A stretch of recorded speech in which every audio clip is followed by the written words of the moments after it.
hello, listeners or YouTubers, wherever you're connecting with this podcast today. We have with me, as always, Dean, my co-host, and me, Queen of the World, Lizzie. And we have an awesome guest with us today, the Silver Fox himself, Victor Black.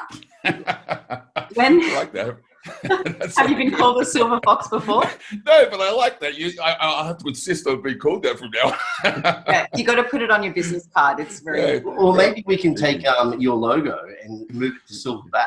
Yeah. Well, that's quite. I mean, I never really talk about it, but that's what it's supposed to imply: the concept of the silverback, and the gorilla that's been around the block, shall we say? So, but I like the Silver Fox. That's very good as well. Now, Victor is with us today to talk about a topic that really does need to be put in the spotlight and really is not.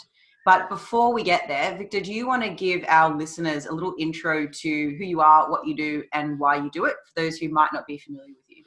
Sure, thank you. So, I guess just a couple of short months ago, nobody had heard my name. I've been, I guess, more prolific in the last 6 months of trying to promote my message rather than myself, you could say. I have been training and competing for 27 years, training for 34 years. I'm 53 years old now. I spent at least half of my career as a natural athlete and half of my career as an enhanced athlete. So I kind of have one foot in both camps, and an appreciation and understanding and empathy for both camps and the transition from natural to enhanced training.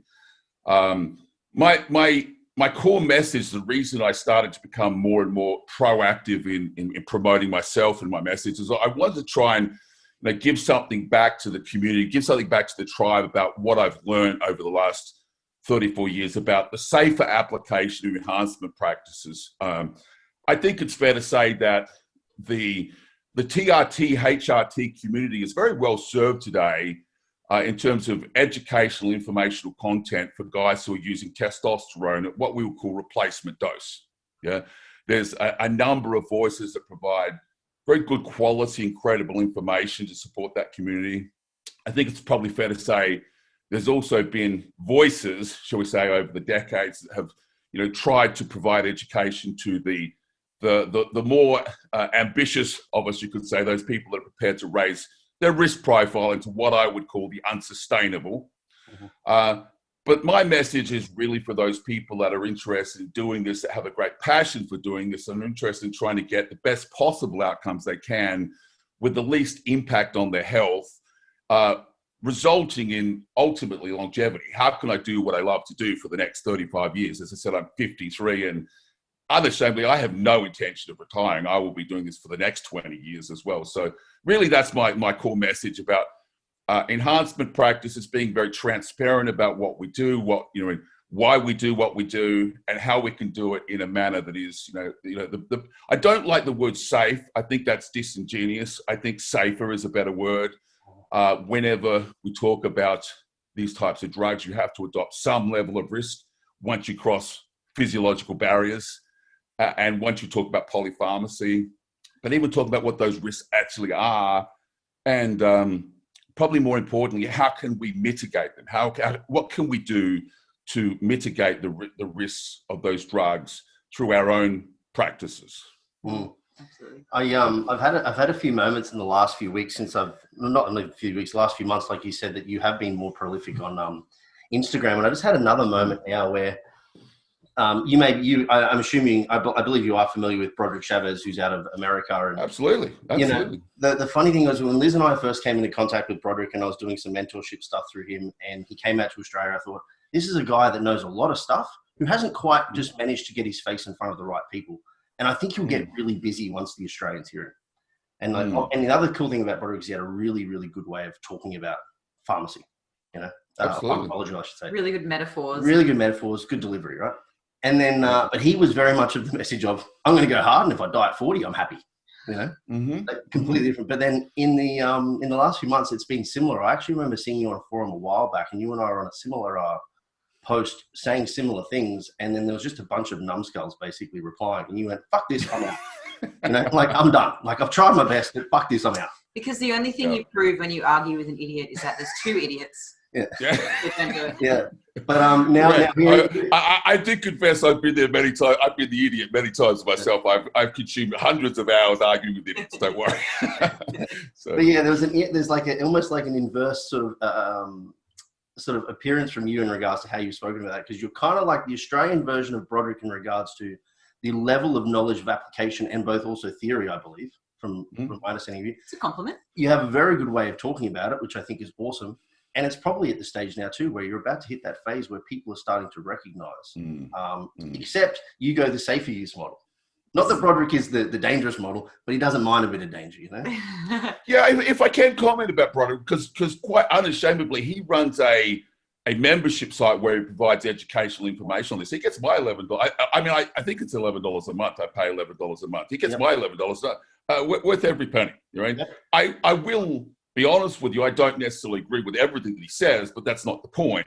The point is he's very articulate and he has interesting things to say. Sometimes I agree, sometimes I don't agree. And I think there's only realistically, honestly, a half a dozen people in the world that, I put into that camp and I say that guy's worth your money. And if it's $11, give him your money, have a listen to what he has to say.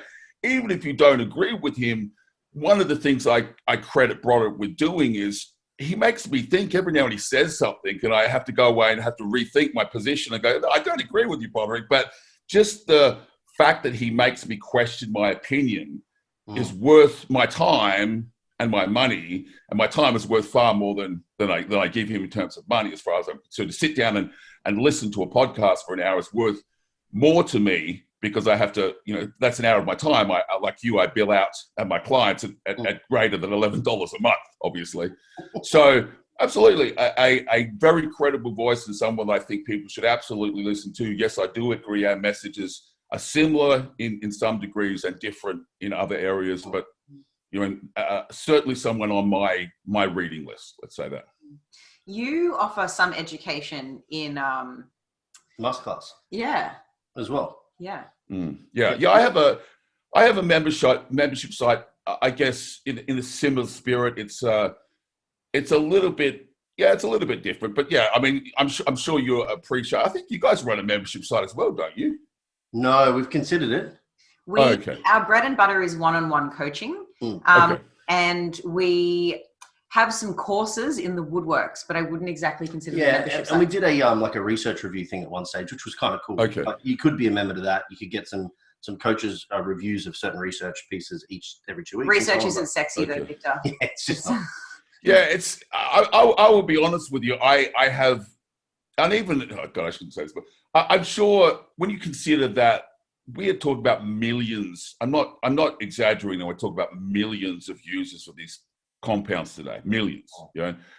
And when you look at the half a dozen credible voices in our community, and when you look at their following, it's always disappointing to see just how few people are interested enough to do nothing more than click on the guy's Instagram post. They're not that hard to find, and yet every single voice that I talk about is undersubscribed.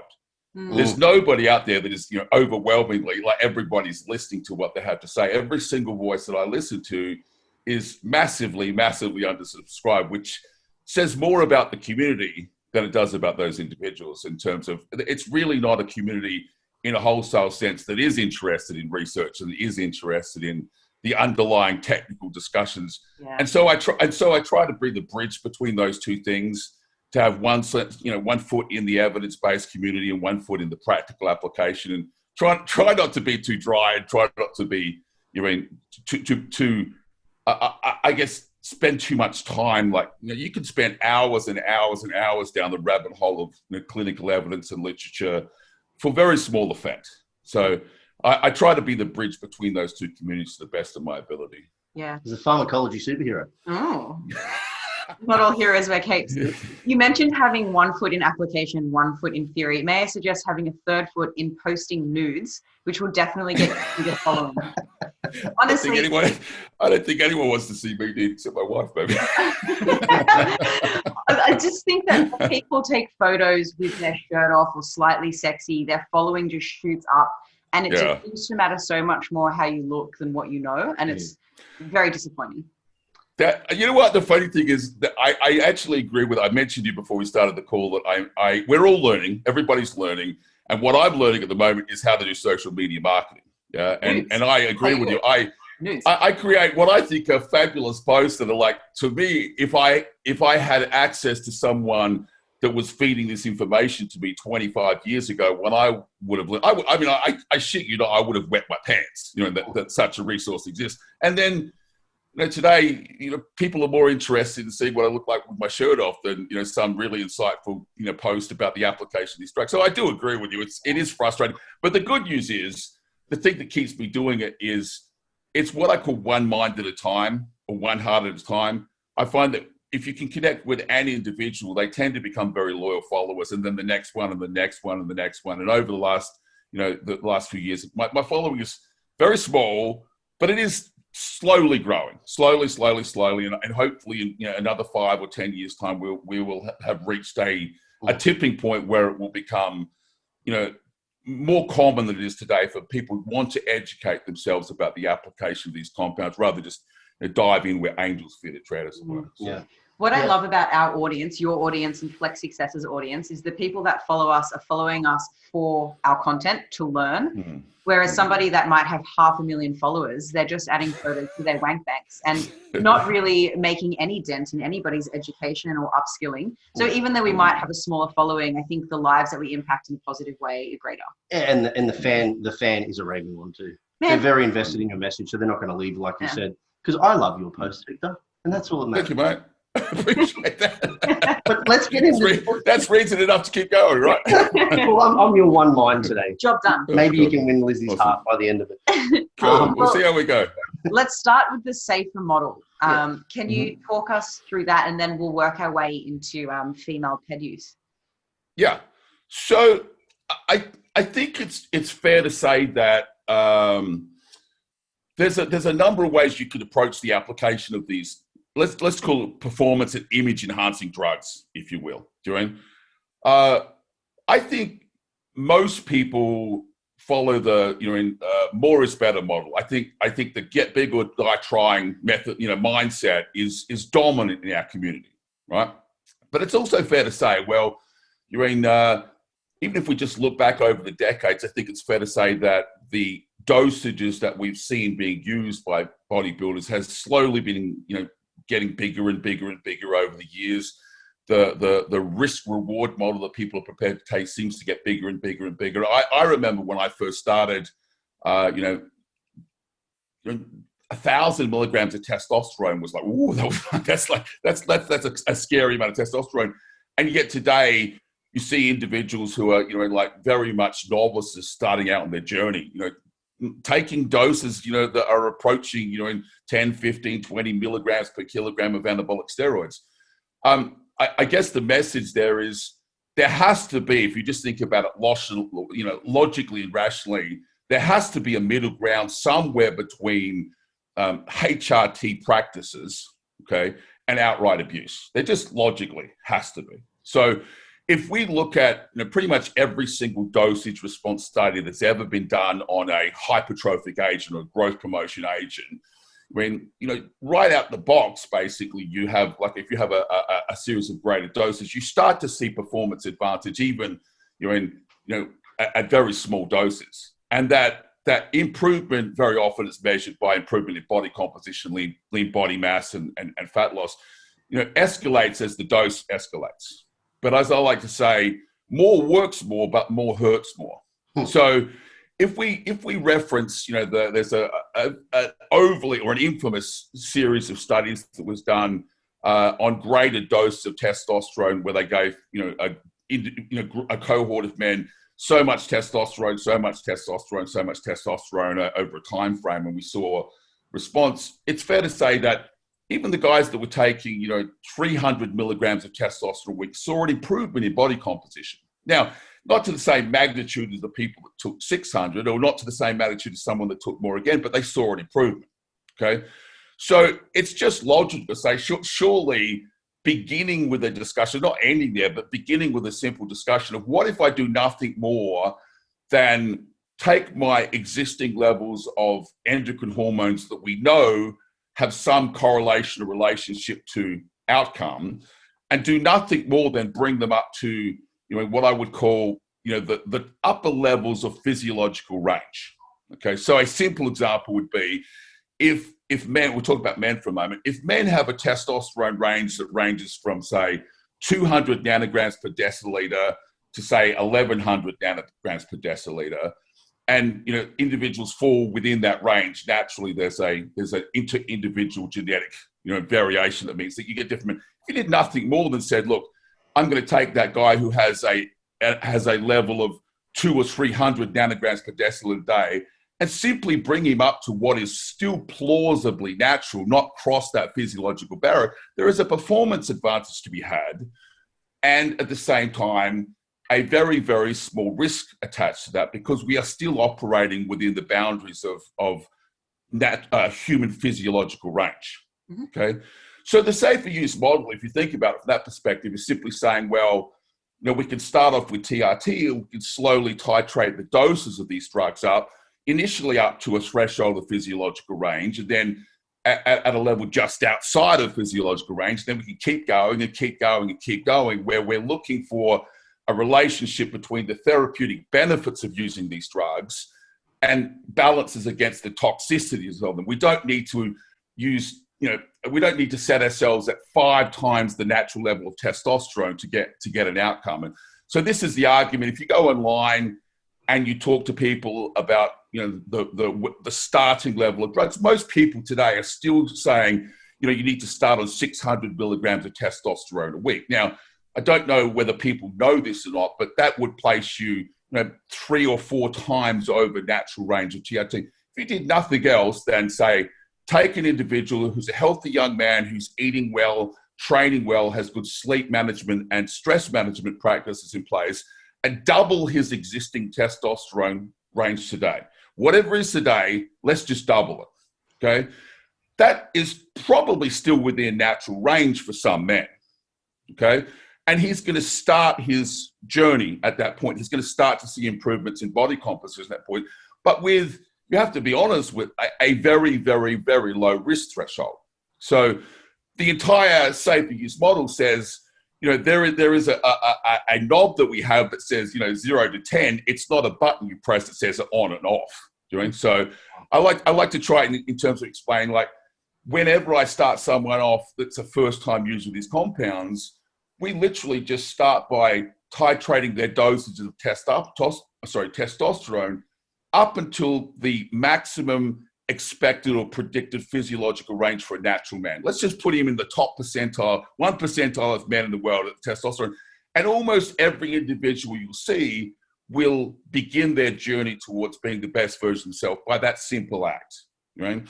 Balanced against that is a very, very low risk profile. Now, you have to be emotionally patient, clearly, to do that. But it is a model that then extends into the use of other drugs. So if you then said, what if we did the same thing with growth hormone and the IGF-1 axis? What if we did the same thing with insulin? What if we did the same thing with various metabolic pathways? You start to create what I call the supernatural man. So an individual walking around with implausible hormonal levels. No human being looks like that, but they're still not across the physiological barrier really on any one of these individual markers. And so they're kind of like walking around like the Russian Superman, as it were. That guy that was genetically engineered just to have the most fabulous endocrine profile of any human being in the face of the planet. But collectively, his risk profile is still, comparative to outright abuse of drugs, relatively small. Mm. Yeah, I suppose outline what risk you could liken that similar to even like an odometer, right? On a or a speedometer, I should say, on a car. Like you're taking somebody up into the higher revs so they get the benefits of speed, but you're not taking them into the red line where they then start to potentially cause damage. Yes, absolutely. Yeah. So, I mean, there are many analogies and ways you could try to describe it, but most people that I broach the subject with don't have trouble getting their head around the fundamental premise of it. It's not terribly difficult to understand. It's the execution of it that becomes interesting. The details. So I get the concept. So how do we do it? Becomes the conversation. Yeah. So we've spoken about risk and reward, and for those who are unfamiliar with what the particular risks are, let's stick to males for now, because we know for females little bit different. What might that be? What might they be risking? Okay. So most people, when you, again, talk on forums and Facebook groups and things like this, tend to be obsessed about what I call relatively benign events like, in acne or gynecomastia, things that are really very simple to address. I'm not saying we dismiss that, don't worry about it, but I'm saying, like, hormonally induced acne secondary to androgen use is a very relatively simple thing to explain to someone why it happens and how we fix it. But people tend to be, the side effects are acne and the side effects are, this and that and whatever. I personally am more concerned about my brain, my heart, and my kidneys. These are the things that I'm interested in. So there are really like 7 different androgen toxicities that we can speak to that range from toxicity on the liver and toxicity on the renal system, toxicity on the cardiovascular system, toxicity on the neural system, so your cognitive function toxicities. And so what I really consider risk to be about is saying it's not risk about gynecomastia. Gynecomastia is a very common experience amongst people that use these concepts, but ultimately all it is poor cycle design that causes it. It's an imbalance between the stimulatory inputs on male breast tissue and the inhibitory inputs. And as soon as you address that imbalance between stimulation and inhibition, you effectively address it. It's not terribly difficult to do, provided you know what you're doing and you execute it well. But things like impact on our cognitive function system or cardiac remodeling, structural changes to the morphology of the heart, these are very serious issues that you need to take very seriously, because they can potentially be life-threatening at the end of the day. So the risks, I would basically say, the main ones that I tend to talk to people about is the risk to your brain, the risk to your heart, the risk to your kidneys. Clearly, there is this issue of liver stress, hepatotoxicity as they refer to it. But honestly, that's more related to, again, poor cycle design than anything else. One of the things I'm not an advocate is the use of methylated orals on a daily basis. And almost all of the liver toxicity that's consequential to anabolic steroid use comes from methylated orals. And there's no real reason that you even need to use them. I certainly do use methylated orals in the weeks prior to a competition, but it's a relatively acute amount of time, and I restrain my doses to quite small amounts of drugs. Things like Anadrol is probably a good example. Anadrol is a fabulous drug. I think anyone that's ever experienced Anadrol can attest to the fact that it's a very powerful growth promoter. It can have a significant impact on performance outcomes, but it is also the one anabolic steroid that we have that's a known carcinogen. So I'm not sure why people wouldn't treat that drug, with some degree of caution and saying, look, we have evidence, in toxicity testing, this drug has the potential to be a carcinogen. How about at the very best, we use it, quote unquote, sparingly. So it is possible, in my opinion, with intelligent cycle design and good practices to mitigate the large majority of these concerns, the large majority of these effects. Which is why I think it's so important that people listen to people like you instead of the dickhead at the gym walking around with vials chattering in their bum bag. Sounds like City Gym. Can you get sued for saying that? That's funny.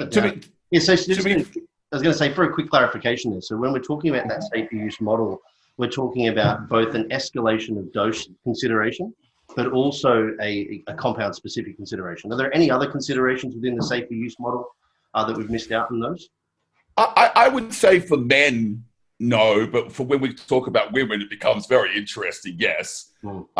Maybe I'll just address the men issue. So if you look at it, so look, we have at least a half a dozen metabolic pathways that are relatively easy to identify, that each one potentially can contribute to hypertrophic outcomes. Most people associate the androgen receptor as the principal one, and it's certainly a valid discussion. But the safer model says, well, rather than take out a 20-pound sledgehammer and smash away on the androgen receptors, how about we modulate each one of these known 6 pathways, to some degree, rather than hyper-focusing on any one of them. You know? So if we look at those pathways and say, so what are those pathways? Clearly there is the classical, genomic pathway of a ligand binds with the androgen receptor and causes gene transcription. Everybody understands this, but you don't necessarily need to get into the 2 milligrams or 3 milligrams per kilo. You don't need to be in the 2 grams or 3 grams a week range, right, to see effect. So I'll give you a classic example. Let's say we took our androgen levels up to 500 or 600 milligrams a week.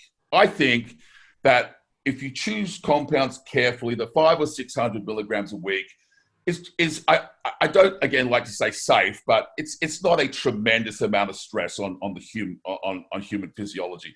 But rather than keep going and keep going and keep going, what about we then turn our attention to one of the other pathways and say, okay, so how about a little bit of this, a little bit? So if someone was to say to me, so describe the safest possible performance enhancement model, what would it actually look like? I would argue, rather than someone, say, taking 1,000 milligrams of steroids a week or 1,500 milligrams of steroids a week, I'd say, well, how about a little bit of testosterone and a little bit of recombinant human growth hormone and, say, an insulin sensitizer like metformin or berberine and a little bit of insulin itself and a little bit of this and a little bit of this and a little bit of this. So in other words, you're not even potentially even far outside of clinical therapeutic range on each of these potential things. But it's a very symbiotic relationship where 1 + 1 + 1 + 1 = 3. Now, the traditional way of approaching this is you take as much steroids, you keep escalating the dose of steroids until you get to what would be seen as the maximum plausible threshold before you move to the second pathway. Does that make sense? Yep. This is how traditionally, and even you'll hear guys saying, like, you don't need growth hormone yet. You don't need insulin yet. You're only taking 1,000 milligrams of steroids. You don't need it until you get to 3,000 milligrams. 3,000 milligrams a week. And I would argue, well, why do we think that way? Why can't we use a little bit of steroids and then a little bit of growth hormone and a little bit of insulin, and not place tremendous stress on any of these metabolic pathways? Understanding, though, there is a symbiotic relationship, there is a synergistic relationship there that we can potentially get similar or even better outcomes with lower total cumulative oxidative stress than simply taking one of those things and as I said, following the traditional model, which is the overconsumption of anabolic steroids to the potential detriment of our health before we move on to a secondary pathway. Yeah, I feel like this is almost like a misnomer that's come through the bodybuilding community, where the term that I hear a lot that I fucking hate is you have to earn the right to use growth hormone. Like, what right do they need to earn? And that is that. They're like, if you're not escalated above the maximum, then why would you add an additional compound? And I think that kind of comes from the fear of this concept of that polypharmacy equals negative without the context of what the polypharmacy is, Yes. Like your suggestion here is that a lot of, that sounds like bad language, but it makes sense. Multiple is a nicer word. Multiple different pathways being stimulated to the minimum effective dose without the risk of side effects, and then escalate thereafter. A stir fry of drugs. Yeah. Well, I would go one step further and say, to me, the success comes when you say, look, I need to manage stress. I need to manage sleep. I need to manage my nutrition. I need to manage my training. I need to manage. We were already living in that culture already. It's not one thing that produced the magic here. There's already a number of pathways that we need to invest our time on.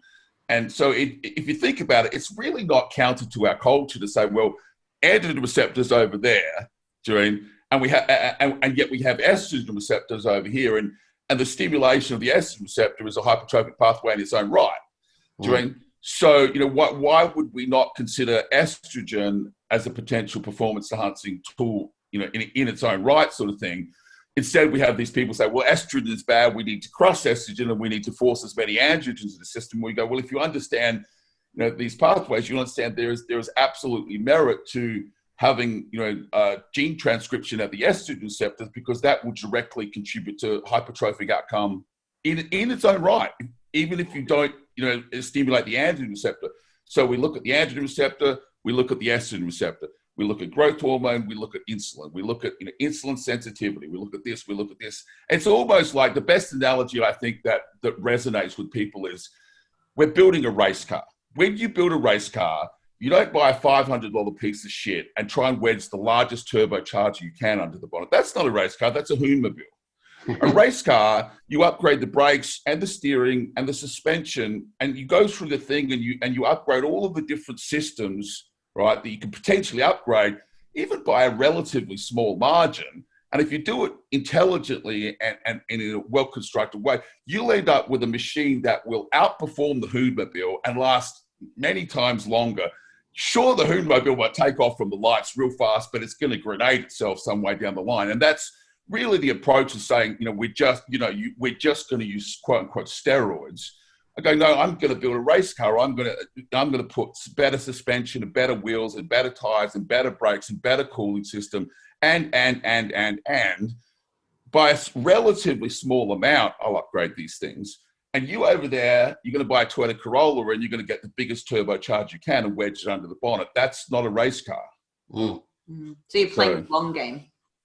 Yeah. Well, I think that's the only way you get to play the long game, because people often ask me, and I would say it's true, when you talk about longevity, it is implied you have to take your foot off the, quote unquote, you have to take your foot off the gas somehow. You can't just punch it down and hold it down for 35 years. Yeah. So the most logical thing to do would be to say, okay, so let's not overdrive any one of these pathways to our detriment. Let's modulate each of them in an incremental fashion so that we get a response with minimal stress incurred.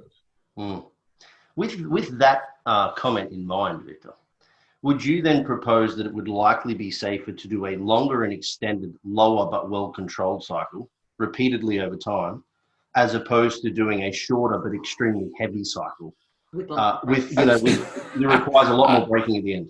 100%, but with the caveat we're talking about men. Yeah, for sure. Okay. Yeah, times for sure. So for men, I have guys. So this is the what I call the supernatural model. Imagine if you said, right, so testosterone replacement therapy today is considered to be 2 milligrams per kilogram, but most guys are using 200 milligrams straight out the box, right? So how about you take 250? You have to just take a leap of faith to say that incremental 50 milligrams doesn't come with no risk, right? But the risk attached to another 50 milligrams is quite small, but it places you at probably, for most individuals, now you're outside of physiological range, okay? All right, so when you get to that point, how about we just stop there and I give you 2 units of growth hormone, right? And how about I give you, let's say, 5 units of Humalog insulin post-training? Why do you ever have to stop? Why do you ever have to stop? That's a very good question that you ask, Right. A lot of people stop because it's been 16 weeks, Victor. Well, they stop for 2 reasons. Either the amount of drugs they use is causing a degree of toxicity that needs to be washed off, right? It's evident that they're creating a toxicity, and that can manifest itself in ways that you can see visually or you can read through biomarkers, through blood work, okay? Or alternatively, it's just cultural. That's what we do, isn't it? We do it for 20 weeks, right? And then we take a certain amount of time. My argument would be I certainly agree, if you're going to take 2,000 milligrams of testosterone, you cannot take that forever. That's just naive in the extreme. But you have to give me the argument why you can't take 250. Let me give you an example. Back in the 90s, there was a tremendous amount of work done on androgens as male contraceptives, okay? It really never took root as a therapeutic practice, and principally because its success rate wasn't simply high enough, okay? That degree of, the application of androgens certainly causes infertility in a certain number of men, but for it to be a contraceptive practice, we need it to be like 99.99% of men, right? And it simply wasn't that many men. Like, it was a large number of men experienced basically FSH shutdown, and consequently to that, they stopped producing viable sperm and effectively became infertile while they're exposed to this compound. There were guys using 300 milligrams of testosterone, 400 milligrams of testosterone for years, right, under medical supervision.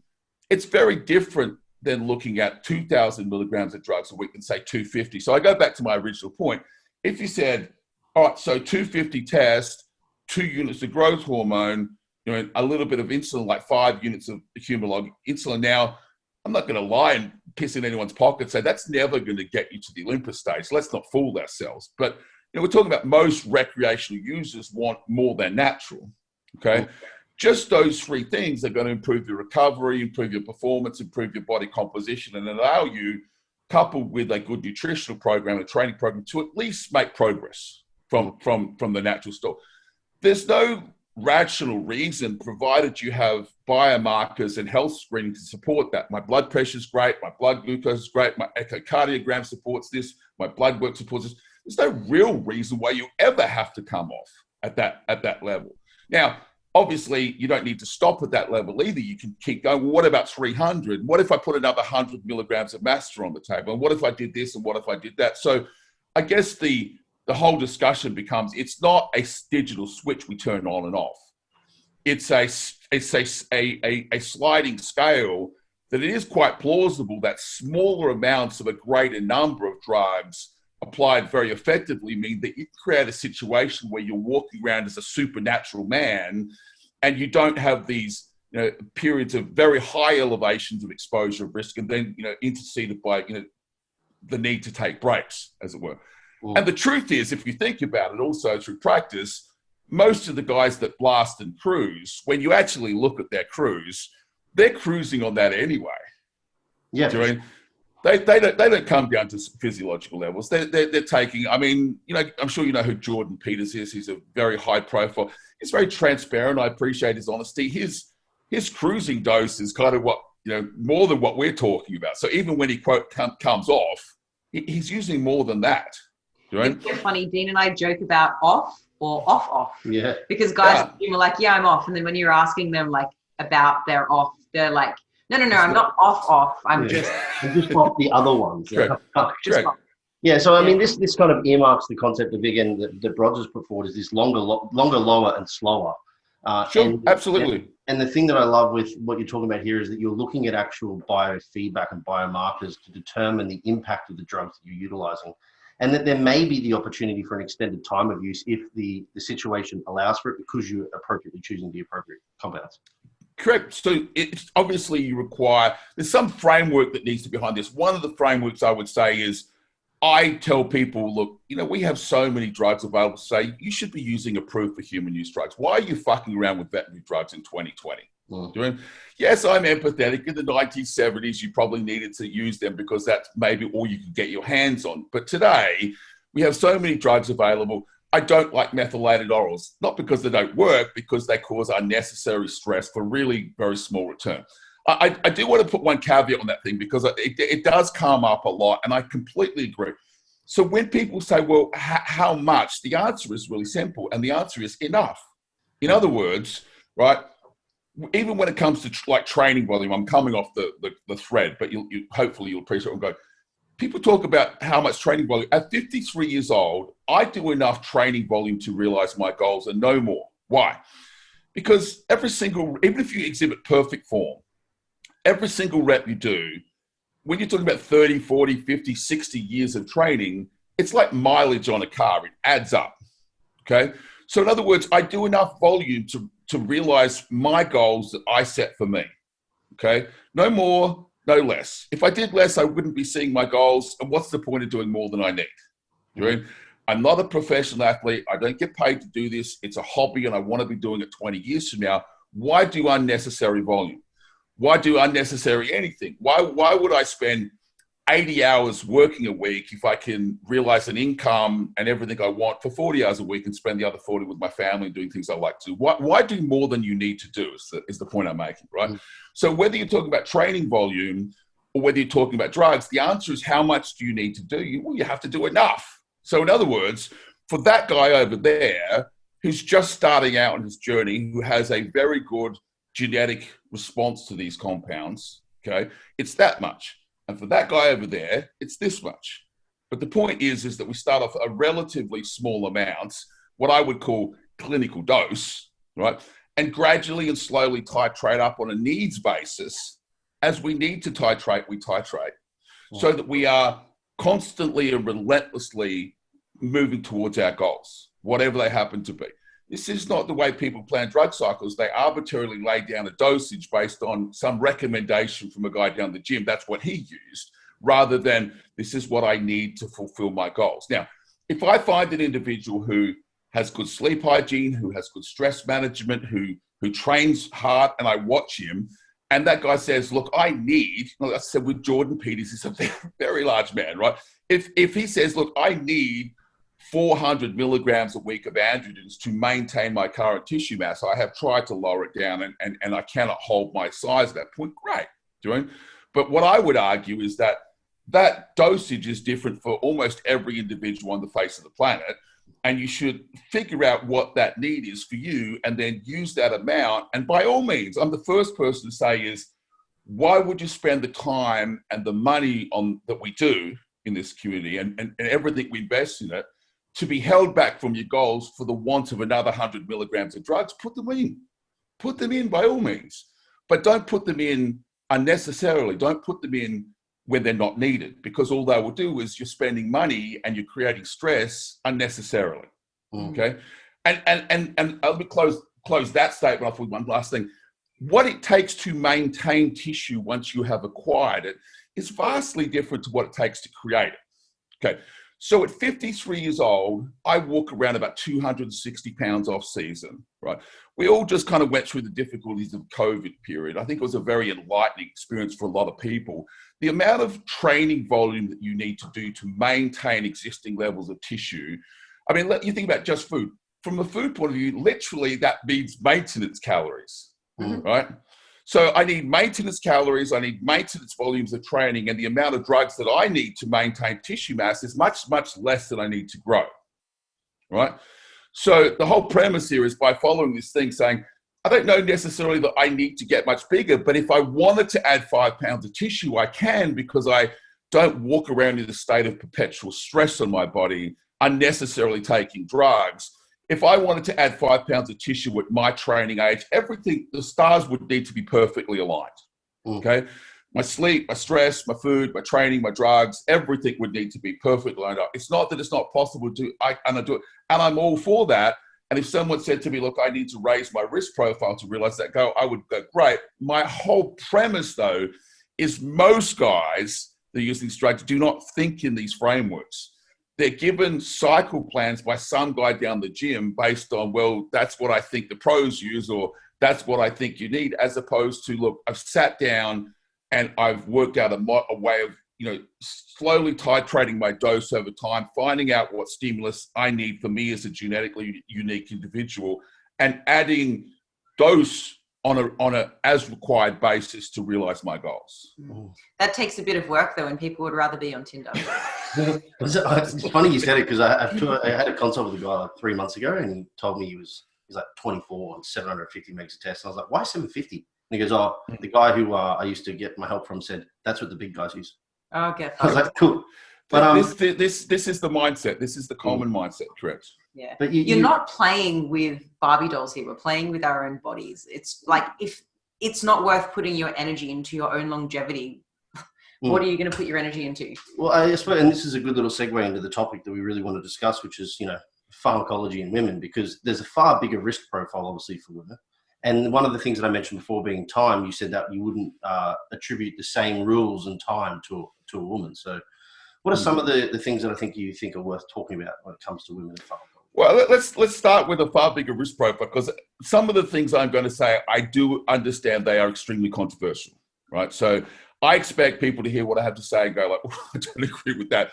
But at least if it puts the flag in the sand for them to think about later on, they can come back and think about. When you want to have a intelligent, logical, rational conversation about performance-enhancing drug use in men, there's a couple of areas that you can delve into to learn. One is the medical application of these compounds in, basically the therapeutic application of these drugs. There's a lot of clinical evidence to look at, in that regard.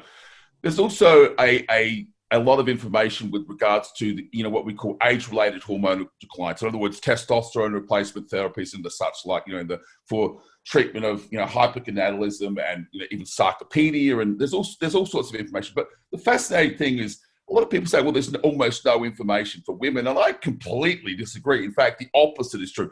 Most of the information that we have on what we would call steroidal SARMs, so Anavar, Primobolan, Masteron, Nandrolone, you have to remember these drugs ultimately, derivatives of testosterone, were developed for the application to the androgen sensitive. Okay, so a great many of the studies that have been done on these drugs are actually done on women. They're not done on men, right? So there's probably more clinical literature to consider for women than there is for men. Okay. Then what we can basically do is we can say, okay, so there's a similar, body of information related to age-related hormone decline, what we call, postmenopausal women and the application of HRT practice. It's kind of similar to men in that regard. But there's two other areas that are absolutely fascinating. The first is the transgender community. Okay. So it's very controversial and people don't like to talk about it because people don't like to be, I'm not transgender. Yeah, fair enough. You have to understand that these are women who are deliberately, intentionally setting out to induce those side effects that we wish to basically avoid.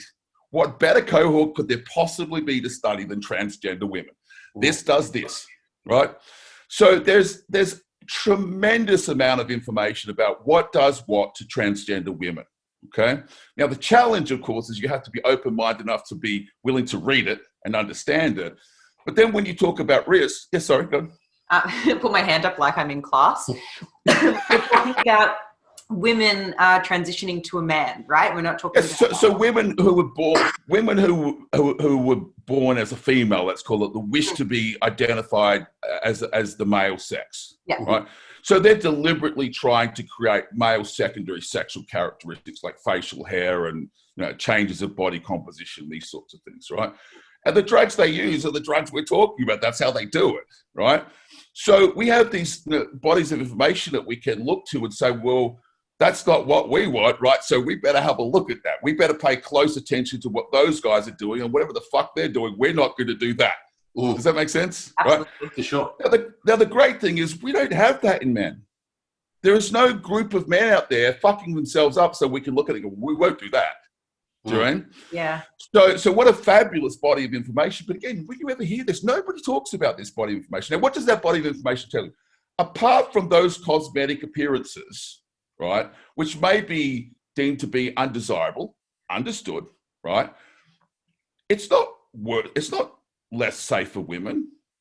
You could give these women these doses of drugs, and when you look at them and you go, well, we're talking about things like lipid profiles and cardiovascular health profiles and cognitive function profiles.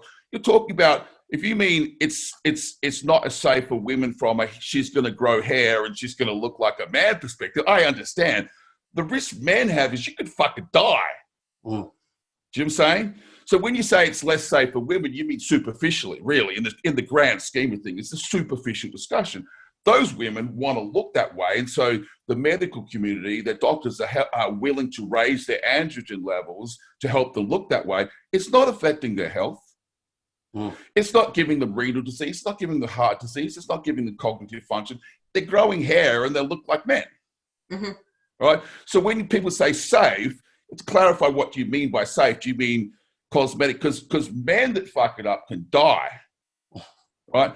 Women that fuck it up will have a beard. Do you know what I'm saying? Like, I know that's not good, but there's a difference between death and I have a beard. Yeah. Right? Okay. So just to be clear, we have fabulous data on what happens to a woman when you raise her androgens levels to that of a man through the application of testosterone. So in other words, women naturally produce testosterone to this level. We're going to artificially raise her androgens to that of a natural man, and we can watch the process. And we can see what happens. This changes to a voice. This changes to a skin. This changes to a body composition. This changes to a facial hair, et cetera, et cetera, et cetera. But those are relatively superficial things, if you understand what I mean. Things we want to avoid at all costs, by all means, but not really dangerous. Do you know? And so then there's a fourth body of information you need to consider, and that is, again, this is extremely controversial, but I find it fascinating. You have to understand that most elite female athletes, right, suffer some type of medical condition that means they produce more androgens than normal women do, okay? Very often that is associated with a condition like PCOS, okay? But there is a interesting discussion that says, well, it's not PCOS, it's something else, and we can talk about what that is in a moment. So in other words, if you look at elite female athletes, they are individuals with that cohort that are not using steroids at all, but their bodies produce androgen levels far in excess of what is considered normal for a woman. And that is why they're elite female athletes at the end of the day. Now, conditions like PCOS are not fun. There's all sorts of, bad shit that comes with that, like insulin sensitivity and all sorts of problems. But it is fair to say that they do have, hyper levels of androgens. And the hyper level of androgens is consequential to their performance enhancement. Okay. So let's say you had two clients that came to you, one woman that came to you that said, look, I'm natural, I don't take anything, but I have PCOS, and look at my testosterone levels. You go, holy crap, you've got the testosterone levels of a natural man, right? Are you going to basically, do everything in your power to suppress that, or are you going to leverage that to your advantage, in a performance setting? And then you have another woman that comes along that says, I want to duplicate that artificially because I want to compete with her. It becomes this very complicated ethical dilemma. You have to understand the reason they're elite female athletes is they produce androgens far in excess of normal people. Okay, to the point whereby, there are studies, again, fabulous information on this, where they're looking at, there are lots and lots of elite female athletes that have testosterone levels in the 150 to 200 nanograms per deciliter range. So you're going, holy crap, how could she possibly have that? Because she has an underlying medical condition that produces that outcome. We spoke earlier about a young lady that you have some experience, let's not name names. That's her condition. Yeah. So that's what underlies that outcome that we were talking about. It's like, wow, that's impressive, right? Not a tremendous amount of steroids at play here, but heightened levels of androgens available to an underlying medical condition that has a flip side that means, but she also suffers from insulin sensitivity. So there becomes some problems with fat. Just a quick clarification, insulin resistance? Yes, correct. Yeah. Yes. So most women that have PCOS have heavy levels of insulin resistance. It's something we need to address. Yeah. So the point I'm making by that is simply saying this, it becomes this interesting moral dilemma. You're saying, well, hang on a sec. All these elite female athletes are walking around with androgen levels that we would deem to be unacceptable if we were artificially creating them, but they are actually natural. So how do we view that? It's an interesting discussion. As long as it's not creating problems for them, do you have to suppress it? What do you do? And I'm not here to say you do this or you do that, but I'm just saying it's an interesting discussion.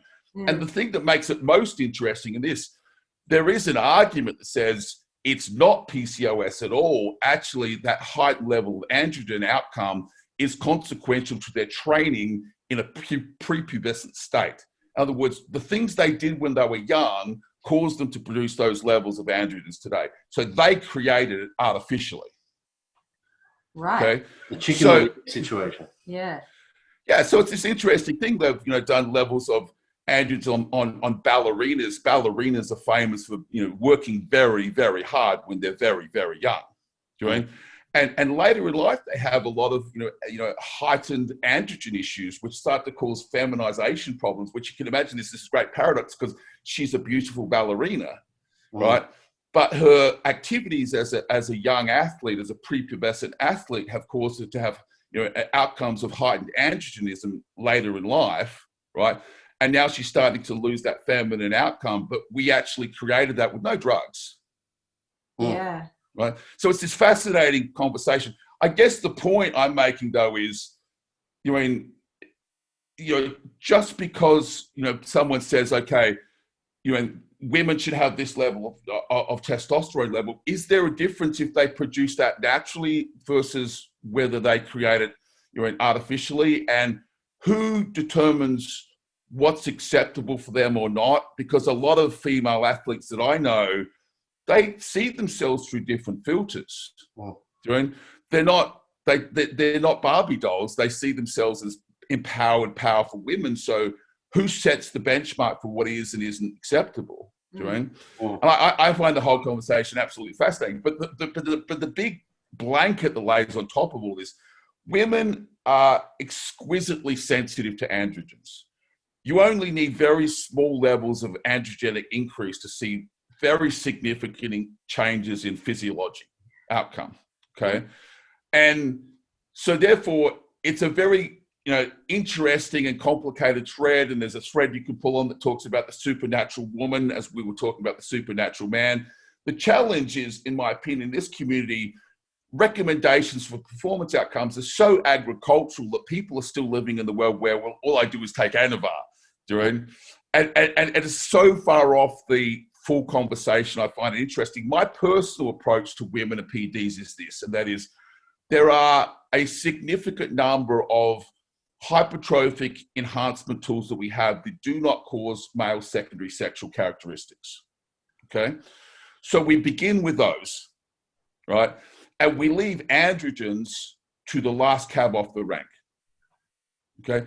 When we've been through all the other things, then we might talk about androgens. But the thing you have to remember about androgens is it's not the peak concentration of exposure that causes the greatest damage, it's the duration of exposure, okay? So to give you a classic example, from the transgender studies, about 30% of the women that exposed themselves to 50 milligrams of testosterone a week were able to realize androgen levels, testosterone levels, in the normal male range, okay? That's not a lot when you hear about women that are taking 25 milligrams, 30 milligrams a week. You're saying, okay, so double gives you transgender outcome, if that makes sense. Yeah. But it's not the dose, it's the fact that, okay, yeah, but you just have to be patient and wait because it takes a couple of years. In other words, it's not the peak value of androgens that underlie the problem, it's the duration of exposure. So if there was a takeaway from this, I would say two things. If you're a woman, you need to first start with consideration, at least, of the drugs that do not cause male secondary sexual characteristics. Okay, a simple example: insulin doesn't do that. Oh my God, why would you use insulin? You're a woman. Well, that's not going to turn me into a man. How about that for a good start? So, that is a good start. Yeah, so it's a good correct. So the final drug you would put on the table would be anything that fell into that box, right? And then comes the discussion about the emerging class of non-steroidal SARMs. People need to understand that the whole point of development of these SARMs is fundamentally for the androgen sensitive. These drugs have no place in the application in men. They're not being developed for men. If you even look at the clinical trials, they're applying it to breast cancer treatment and circumstances like that. I just shake my head when I see guys interested in SARMs and go, you don't understand. These drugs are basically being developed because we know that all of the efforts we put into the development of steroidal SARMs, Anavar, Primobolan, Masteron, Nandrolone, there are still remnants of androgenic impact attached to those drugs, regardless of the dose, okay? So the intent of non-steroidal SARMs is to see whether we can remove those last small androgenic vestiges that are behind, okay? So if you're a woman, obviously you would be very interested in that because you're exquisitely sensitive to the impact of androgens, but men have nothing to fear from Primobolan, right? And men have nothing to fear from Anavar, but women do. So it's a completely different mindset. The last thing I would like to say, and then maybe I can just see if you guys have got any threads you want to pull on here, is if you go through the clinical literature and look at the historical application of these drugs to women, most people are shocked by the doses that have been given to women. So a few quick examples. Before Masteron became the therapy of choice for the treatment of breast cancer, they used to give women 300 milligrams of testosterone a week for breast cancer treatment. That was the gold standard. Could you imagine giving 300 milligrams a week to a woman of testosterone? It's like, the mind boggles, right? Compared to 50 for transgender. Yeah. Correct. And so then that became Masteron. How much Masteron do they give women? 300 milligrams. Primobolan has been given to women at 400 milligrams. Anavar is given to women at 5 milligrams per kilogram. There are trials on Anadrol at 100 milligrams a day in women. Okay. So the irony here is there's all these disconnects between what does what and what outcome gets what. I think the biggest problem is if you look back at the 90s and even before that, the golden days of the Soviet female athlete using steroids. You know that picture you have. You have to understand the amount of drugs they gave women back then was absolutely fucking mind-boggling. They sometimes gave women more drugs than they gave men. Okay? The greatest the largest dose of an anabolic steroid in human population is 1,200 milligrams of primobolan a week to women. Right? So again, if you put it into context, so in other words, the medical community were prepared to give 1,200 milligrams a week of primobolan to women, right? And when they gave it in clinical application, they wound that back to 400 milligrams a week, right? So what does 30 milligrams a week do? Not very much until you expose it for a long period of time. Does that make sense? Mm-hmm. Okay, so you can give women androgens like this at small doses, because we have evidence of what 300, 400, 1,200 milligrams a week does, but you cannot give them to it for extended periods of time. And that's the greatest risk to women, because they get into this sport and they start using these drugs, and for the first year, everything's great, and the second year is everything great. Slowly, you start to see change. Okay? But the reason underlying the change is it's a small but important, but people think it's the amount of drugs they're using, and it's not. It's the duration of exposure that's the problem. And you're not talking just necessarily cycle-specific duration, but rather total exposure over time. Total cumulative dose over a lifetime is probably a fair way to put it, right? So we don't think in our tribe in those terms, not for men and not for women, right? But the best way the best analogy I can use, if you think about a young man going through puberty, right, the profound changes that he goes through, but he goes through that over a 2, 3, 4 year period. He doesn't wake up one morning and he's a man because his androgen levels went up. It's very slow but relentless changes to relatively small levels of androgen increases. And so, in my opinion, very few women and very few coaches understand this. It's not the peak values of androgens that cause the problem, because we have clinical literature of giving women 300 milligrams a week of testosterone and 300 milligrams a week of masteron and 400 milligrams a week of primobolan and 100 milligrams a day of Anadrol, but relatively short treatment cycles. And when they're done, they're done. Do you know? Our tribe is, we use a little bit, we keep doing it, and you get years down the track, and suddenly you find these problems that have snuck up on you and kind of caught you unawares, as it were. So if there's one overriding message to women, it would be this. If you look at a career of use, you have to do everything in your power to limit your total duration of exposure to these drugs. Okay? You have to plan your career and say, look, here's a 10-year block of time that I'm going to expose myself to these compounds. What is my strategy going to be that says I'm going to use the least total cumulative dosage possible over that time block? Okay? And that strategy begins with saying, well, I'm going to use preferentially first cab off the rank, second cab off the rank, third cab off the rank, drugs that do not cause these problems. And I will only use those drugs as a last resort. The final thing that goes on the table is a drug that falls into that category. Okay, so things like insulin, as I said, really don't. It's very difficult to say. And I mean small doses. When I talked about men, I talked about like 5 international units of Humalog a day. That does not cause male secondary sexual characteristic changes. Do you know? So is insulin a drug that we can at least discuss? Yes. What about this? What about this? What about this? And you go through the drugs and you find that there's literally 2 piles of drugs, the pile of drugs that we can at least consider, right? And a pile of drugs that we need to be extremely respectful and mindful and say, we really want to have minimal exposure, total duration exposure to those drugs, okay? And that's not how people approach these drugs today. They're worried about the dose. Oh, she's taking 20 milligrams a day of Anadrol. I said, well, if she took it for a month and never touched it again, it's probably not a big deal. But that's not how people do it. They use it again and again and again and again and again, over and over and over. And I'm being very honest when I say these drugs can be very addictive, because you get a look about them. And I've met a lot of women that say, I only do this. But the truth is, you get to know them and they open up and they're very honest. But they're like guys. They have trouble getting off of them because they like the way they look. You know what I mean? So there's all these there's all these threads that you start pulling on, and you realize that the entire conversation is fascinating, but also potentially problematic, because it's not a simple case of saying, don't use that drug, use that drug. It becomes a discussion that needs to be had.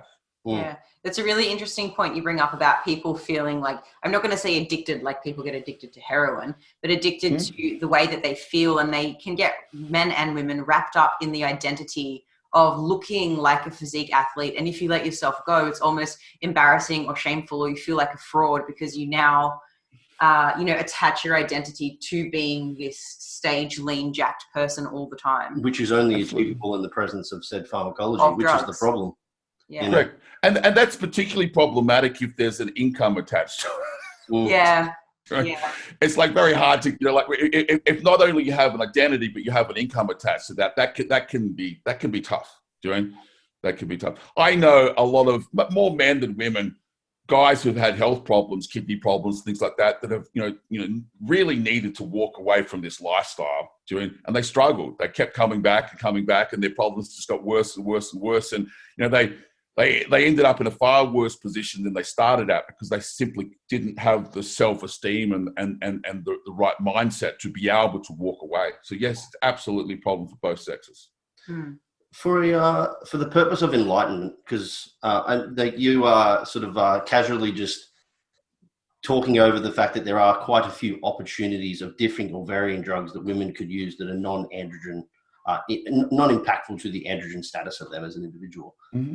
Would you be willing to rattle off some of the considerations for those compounds? Because I think like a lot of the people I talk to, they do generally just believe that there is Anavar, and that's it. That's your option.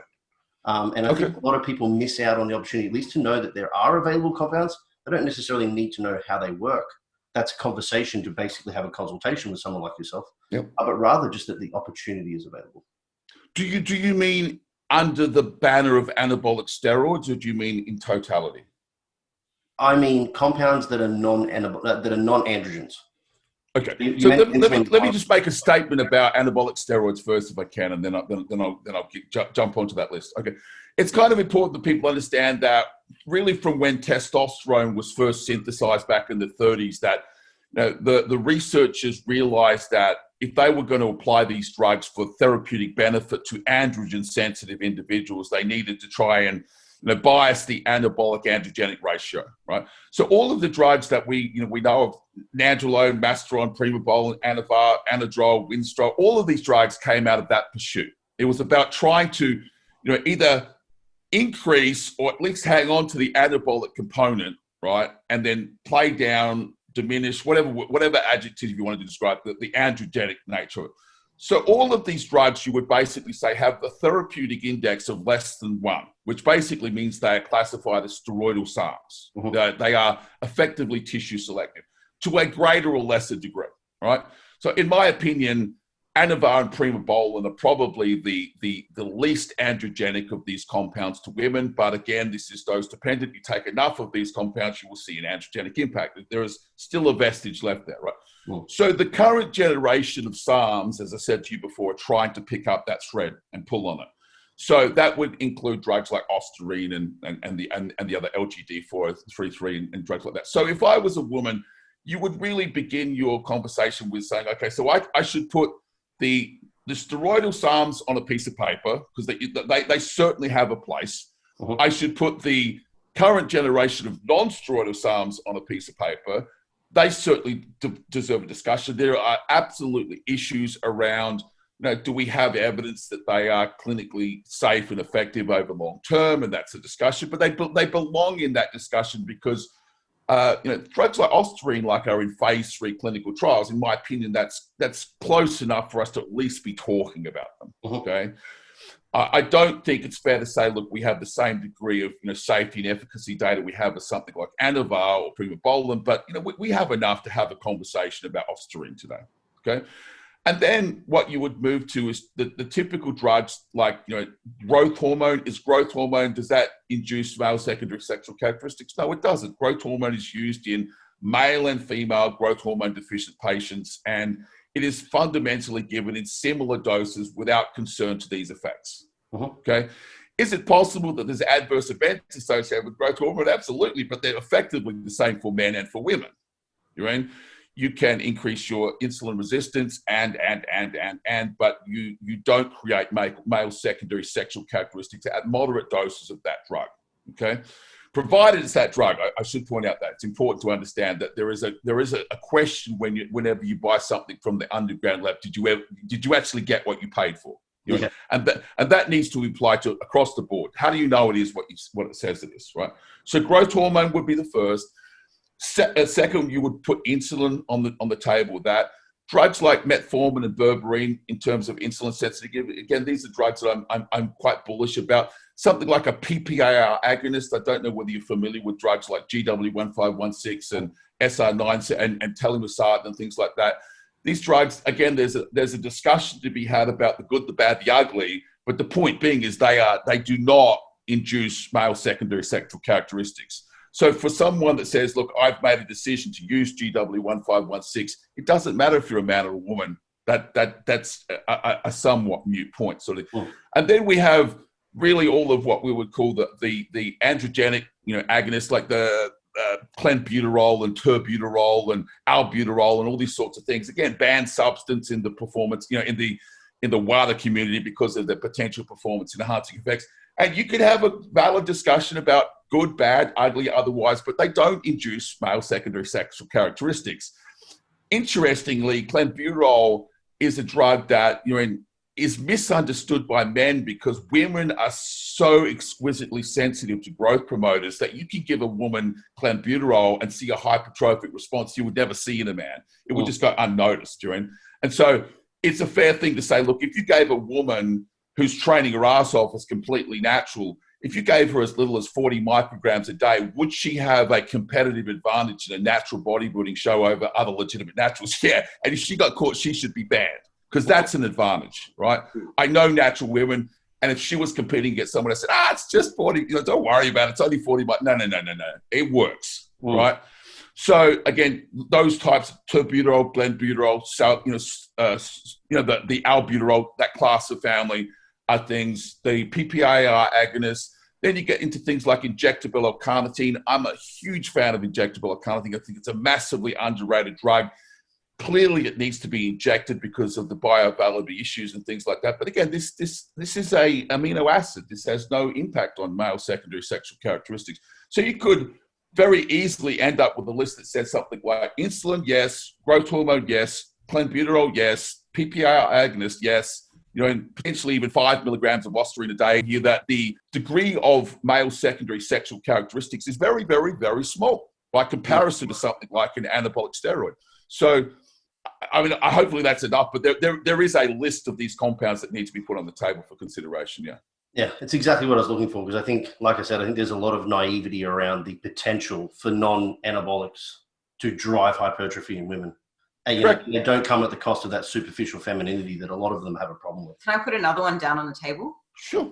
Don't train like a little bitch would be the one I'm putting down on the table. Because I hate it when I see women put the freaking things around their ankles, connect it to the cables, and just like do kickbacks and like the Stairmaster, lift like a fucking lifter. To be fair, I think we could say that about men too. I don't see as many men doing booty kickbacks, but yeah, sure. I used to call Liz the man-eater when I first met her, mate, because in the gym that we trained at, we hadn't met. I used to watch her go up to, there's one piece of equipment that she used to always do this to, and it's the unilateral hammer strength plate-loaded row. And you can get really good little pull on it. But she would go up and she'd be like, are you using that, mate? They'd be like, yep. Do you mind if I work in? And they'd be like, yeah, if you want, Then I'll have to take all the plates off. Yeah. And they'd have 2 plates on there. And she'd be like, no, that's cool. And they'd be like, oh, okay. And then she'd always say, another plate or 10? And they'd be like, 10. And then next one, another plate or 10? Fuck. I'm done now. 10. And then they're like, I'm done. And then she'd rock 3.5 plates or whatever. And they'd just walk away with their tail between their legs. Like, that wasn't a fun experience. Honestly, that's a funny story, but it actually happens to me quite often if I'm to match a guy on whatever he's doing. They're like, all of a sudden, they're cutting their set short. And it annoys me because I'm like, look, maybe I've just been training for longer. Maybe I train harder. Maybe I'm at the end of a training block and you're deloading. And it is funny and haha, man eater. But we need to stop comparing ourselves, because we're not power lifters, we're bodybuilders. Maybe your rep ranges are higher. Maybe I'm going for 5s, you're going for 15s. But, can I just I just want to go back and make a statement about those drugs that I said. I just want to be super clear so no one gets confused. Please, for anyone listening to this, do not misunderstand what I'm saying, that those drugs are quote unquote safe. Yes. Right? Every single drug that I listed has the good, the great, the good, the bad, the ugly. Right? And if you can't sit down with someone and they can explain to you literally the great, the good, the bad, the ugly of a drug, be very careful who you're talking to, because they probably have a degree of bias that is problematic. Right? There are people out there that will tell you about such and such a drug, and if you ask them, well, what's the ugly? There must be an ugly. Like, oh, there is no ugly. Like, be careful of that guy. Every single drug has the ugly attached to it. The point I'm making, though, is none of those drugs relate to that specific issue with women. Okay? And with women, because women are so exquisitely sensitive to growth promoters, it's actually plausibly possible to say it's safer for women than it is for men. Because if you said to me, okay, so what's the minimum effective dose for clenbuterol for a woman? I would say, let's say 40 micrograms a day. I would not accept that a natural woman should be able to get away with taking 40 micrograms a day and competing against other natural women. That's unfair advantage to me. Okay? Yeah. So would men see a significant hypertrophic benefit from that? No. Okay? But women will. And the caveat to that then is, so what's the consequence to our health of that dose? I don't think clenbuterol is a safe drug, but it is a dose-dependent problem, right? In other words, 200 micrograms a day, you're going to have some issues to deal with. But you have to understand the therapeutic dose for clenbuterol is basically 80 micrograms a day, right? So if they're prepared to give 80 micrograms of clenbuterol to a day to someone to treat asthma, right? And we can see a performance benefit from women for half of that dose, right? Are they going to end up potentially with cardiac remodeling problems? No, because we know clenbuterol has that potential to do that, but at doses far in excess of that range. Okay, so they use clenbuterol deliberately to induce cardiac remodeling at 2,100 micrograms a day. 2,100 micrograms a day and 40 micrograms a day are two different propositions. They're two completely different discussions. As we'll say, the dose is the poison, as they say. So I apologize. I just want to make sure that people don't think I'm saying, oh, these are all safe. Steroids are bad. These are safe. I'm saying all of these problems have the good, the bad, the ugly attached to them. The thing is they don't have is that particular issue, which is what we need to be concerned with women. So we start our discussion, right, at that point, and we leave androgens until the very end of the discussion, because that's what androgens bring to the table, the escalation of those issues. So. You know what I love about getting advice about gear from guys like you, Victor? You're not selling them to people directly, so you don't have. It's like getting advice from a car salesman on which car to buy. The answer is the most expensive one, darling. Correct. A lot of people are getting their gear advice from the people who are selling it to them, who have a vested interest in selling them lots of drugs, the most expensive drugs. But this is independent advice. This is the great problem with the SARMs debate. If you think about it, like I would say the overwhelming majority of people have gotten their information about SARMs from people who sell SARMs. Do you know? They haven't gotten that information from credible third-party sources that get paid either way. Buy it, sell it, don't, whatever. You're literally going to, a used car dealership asking them if it's a good car. Of course it's a good car. It's the worst possible. Of course it is. Deals go around. Yeah, correct. So yeah, I not only agree with you. It's my pet peeve. People talk about SARMs and I've had people send me references to SARMs. I've said something and someone has tried to refute what I've said with a reference to a website. I go, dude, this is a website selling SARMs. Like, this isn't a credible, this isn't a credible source of information. It's a marketing piece. Yeah, it's like listening to the ATP podcast and getting gut right. Hey, now you're throwing stones. You get in trouble there. Right, they've already got in trouble. Bite me. To the effect of millions of dollars. Yeah. Now, I feel like we could talk all day on this topic, but just to make this a palatable sized podcast, I think we might wrap it up and end with some funnies. Is that all right with you, Victor? We always have some fun at the end. But first of all, we always ask our guests if they have something where it could be either a resource, something worth a sharing, website, a book, that's something worth sharing and value to the listeners. So is there anything that you can think of? It could be unrelated or related. Yeah, that's a good question. Yeah, there actually is. There's a guy that I would like to promote if I can. His name is Dr. Scott. Dr. Scott Howe. Dr. Scott Howe. Yeah, sorry, it's slipped my mind. Yeah. So Scott has been the most tremendous asset to me over the last couple of years. You know, I've asked him questions. Scott basically did his PhD in androgen toxicity, right? In my opinion, one of the leading educators in terms of the safer use of these compounds. Okay, so anybody that doesn't know Scott, he doesn't have a very high profile in that community. It's fair to say that it's growing every day. If you don't follow him, please follow him. He's a very busy man. He's really not a coach as such, and so he puts out some information. It's not God. I wish it was every day. I would just listen to everything he has to say. Fascinating guy, fabulous insight to the community. Has some personal experience with androgen use, right? So he's not just a pure researcher. And someone that I would say, look, if you don't know who this guy is and you don't follow this guy, you should follow this guy because he's one of the world's leading researchers on harm reduction, PED use, and but follow him by all means. I apologize for messing up his name. It just kind of sprung out of my head at the moment. But yeah, absolutely. That's one guy that if I could get his name out into the community for someone that you should, take a listen to. There's obviously other people like Scott Stevenson, Dr. Scott Stevenson, like Dean St. Mart. I think he produces, really interesting information as well. I think those two guys have probably got, the traction that most people listening to this have probably heard of him, whereas Scott, he kind of deserves a much higher profile in that community than he has today. I'm trying to get up his Instagram handle. It is, yeah, because tier 1. Okay. But his Instagram handle... tier 1, correct. Yeah. Okay, his Instagram handle for anyone listening is POOHIRON, if you would like to. It pronounces as poo iron. Poo iron. I know, I didn't want to read it out. I was like... it is tier 1, and it is in okay. What? He doesn't do a lot of Instagram content. He's got a few cracking podcasts out. He's got one also on your YouTube podcast, Victor, so...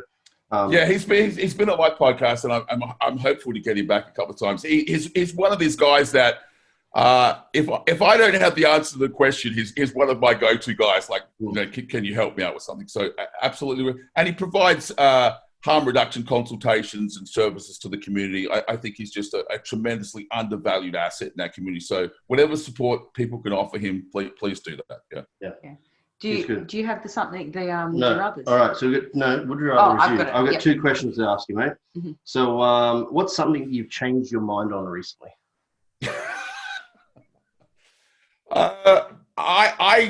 That's interesting. I'll make it about business because I actually thought that by providing a membership site that was very low cost and had high quality content, that it would be, embraced by our community like passionately. I thought it would be, just an overwhelming success.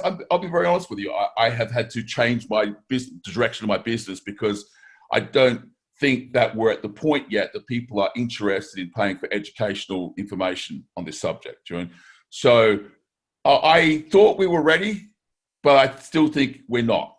So I have a very small number of people that have supported the membership site, and they're passionate, and they drive me to create content, and they keep me motivated. But I thought the community was a little further along than it is. It's a little bit frustrating, a little bit disappointing, and I've changed my opinion of just who's out there and who's listening and who wants to be educated. And as I said, things like I mentioned before about Broderick. Broderick runs this website. It's $11 a month. Why the fuck wouldn't you join that?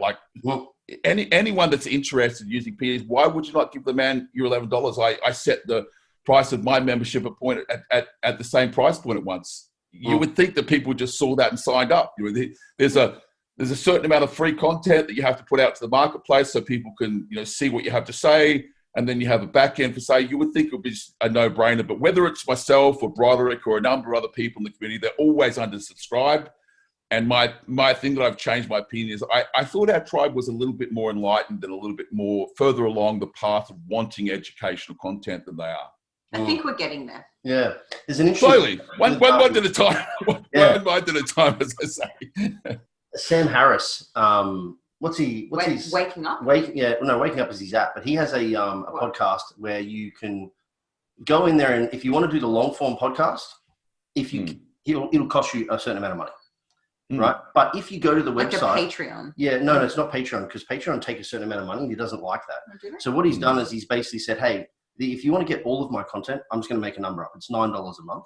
But if you genuinely cannot afford it, email me and ask it for free, and I'll give it to you for free. Sure. So he's basically saying, like, here's an honesty policy. I'll take you all on, but if you can afford to give me $10, I'd appreciate the support. It's really interesting because he's in neuroscience, so he's playing games with people too. Oh, there'd be a lot of assholes out there that can afford it that say they can't. For sure they would. Yeah. But I suppose then it still gets you more shares, maybe more content. Yeah. That's a good one. All right. If you could manipulate one human gene to your advantage, what would it be and why? That's interesting. I think the aging gene is something that as I get older, I'm more and more interested in anti-aging practice. Honestly, I look in the mirror sometimes and I just think, I still feel like I'm 25 years old. You look young. You've got great skin. I feel like Botox. No. I have this tremendous amount of empathy for older individuals. You see people in their 80s and things like that, and I just think I'm starting to project what it must be like to get to that point, and you still feel so young and enthusiastic for life. And it's really challenging. I am slowly transitioning my own education because I'm always learning myself.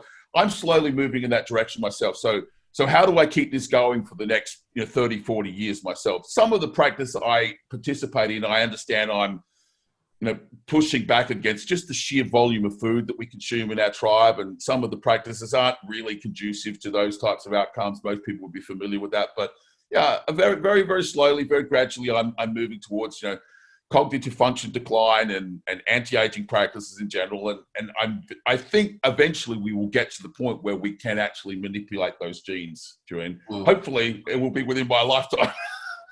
I watched a Netflix doco once to try to tell me that metformin was going to make me live longer and better. Oh, yeah? But it was a parallel they were drawing that was quite nice. But yeah. Big fan of metformin.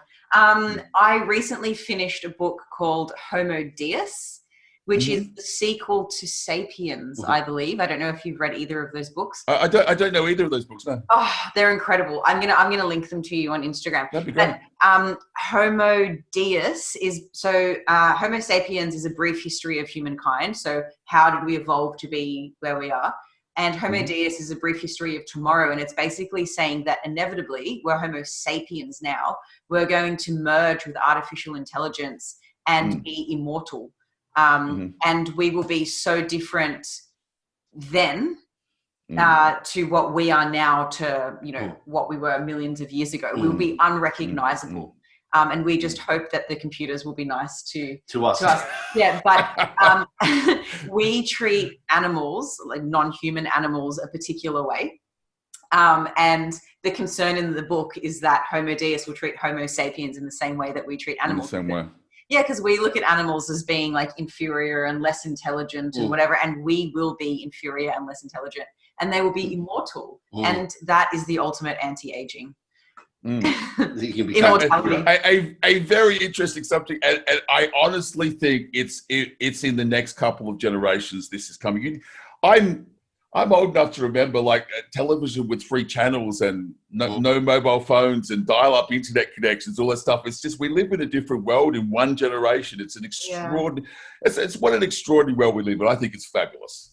Yeah, I remember growing up thinking, I really wish I grew up in the 70s and a feminist revolution or some revolution. But actually, we've lived through the technological revolution. And I know. And now also a pandemic, which isn't something that everyone will do in a lifetime. But yeah, I think if you're interested in anti-aging, I think you'd really like this. I would check out both those. Thank you for the recommendation.